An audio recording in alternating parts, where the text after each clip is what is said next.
Okay, student. Next chapter that we are going to discuss about is force and law of motion. Force के बारे में आप लोग class 8 में पढ़ चुके हैं। अब आप 9th में पहुंच गए हैं, तो आप जो 8 में पढ़े थे आपने ये पढ़ा था कि फोर्स इज अ पुल और push resulting over a body. अब किसी भी ऑब्जेक्ट पे जी अप्लाइंग फोर्स जो है वो क्या है, या तो पुल है या पुश है। ये आपने 8 में पढ़ा था।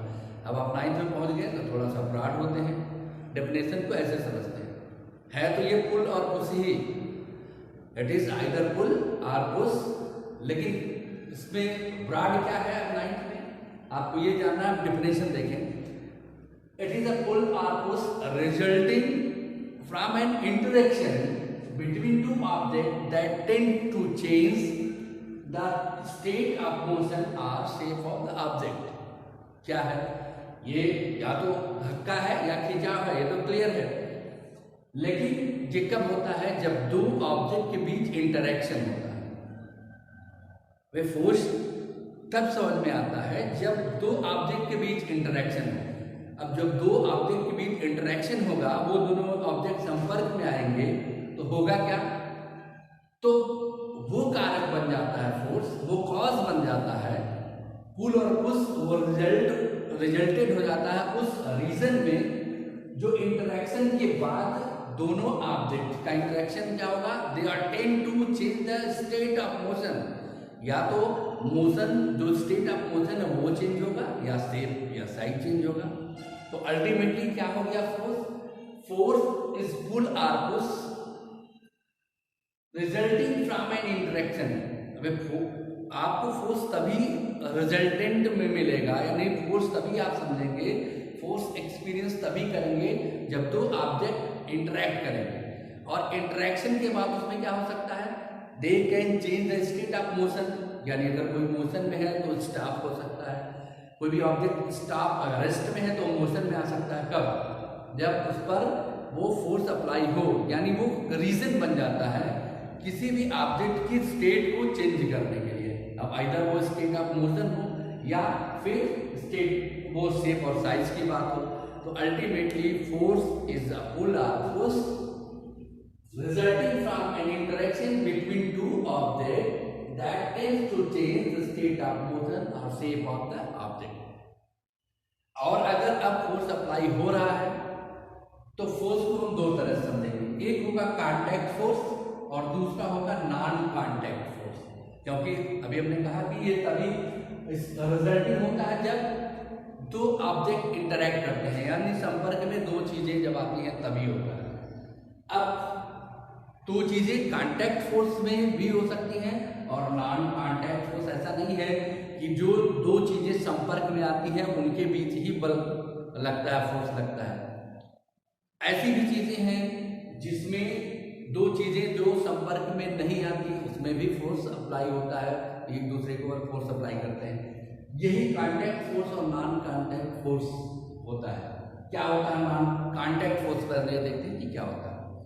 अभी हमने कहा कि ये जब दो ऑब्जेक्ट के बीच इंटरेक्शन होगा, कॉन्टैक्ट फोर्स क्या है, when it is resulting when two object interact with each other and one object applied force on other object।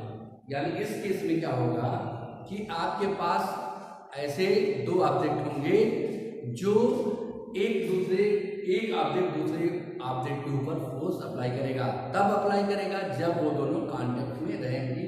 तब जैसे suppose I have to hold this chart. अब क्या है कि इस चार्ट को होल्ड करने के लिए हमें एक दूसरा ऑब्जेक्ट, यानी हमारे फिंगर इस पे होल्ड करने के लिए फोर्स अप्लाई कर रही है। तो ये चार्ट और ये फिंगर क्या है, ये कांटेक्ट में है। When two object are in contact, ये फोर्स जब दो ऑब्जेक्ट कांटेक्ट में होती है तब अप्लाई होता है। यानी what is contact force, it is a force when two object is in contact. अगर दोनों कांटेक्ट में है, एक दूसरे को टच कर रही है तो कांटेक्ट फोर्स हो गया। फॉर एग्जाम्पल मस्कुलर फोर्स, हमने कहा ना कि जैसे हम इस पे फोर्स अप्लाई कर रहे हैं तो इस मस्कुलर फोर्स अप्लाई कर रहे हैं, तब अप्लाई होता है जब दो ऑब्जेक्ट कांटेक्ट में होती हैं। नॉन कांटेक्ट फोर्स क्या होगा? वो फोर्स होता है ऐसी दो ऑब्जेक्ट जब दोनों कांटेक्ट में ना हो। फॉर एग्जाम्पल जिसे हमने इस चाक को छोड़ा तो आप देख रहे हैं कि नीचे की तरफ it's goes towards the earth. Why it is?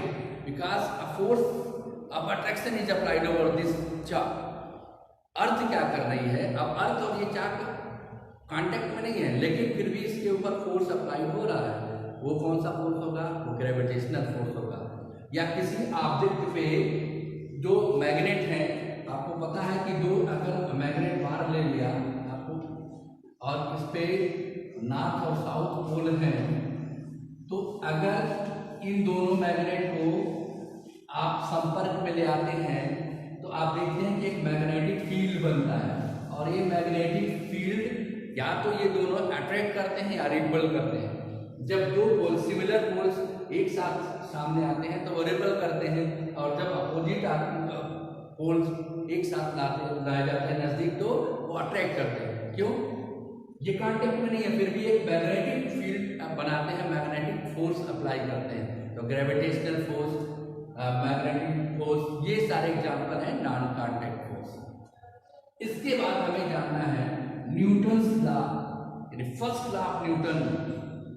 इसे फर्स्ट लॉ ऑफ मोशन भी कहते हैं। फर्स्ट लॉ ऑफ मोशन क्या कहता है कि कोई भी ऑब्जेक्ट तब तक उसी अवस्था में रहता है, उसी स्टेट में रहता है जब तक कि उस पर कोई एक्सटर्नल फोर्स अप्लाई ना किया जाए।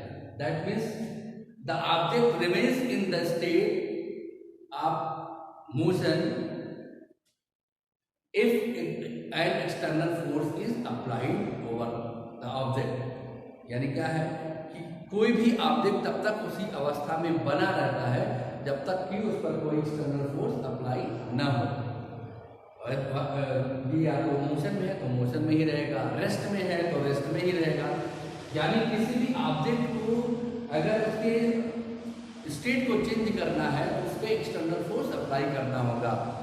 सो द ऑब्जेक्ट, ये टेंडेंसी होती है ऑब्जेक्ट की, the object remains in the rest or uniform motion unless an external force is applied over the object. यानी किसी वस्तु, किसी भी ऑब्जेक्ट की वो अवस्था तब तक बनी रहती है जब तक कि उस पर कोई एक्सटर्नल फोर्स अप्लाई न किया जाए। This is the first law of motion.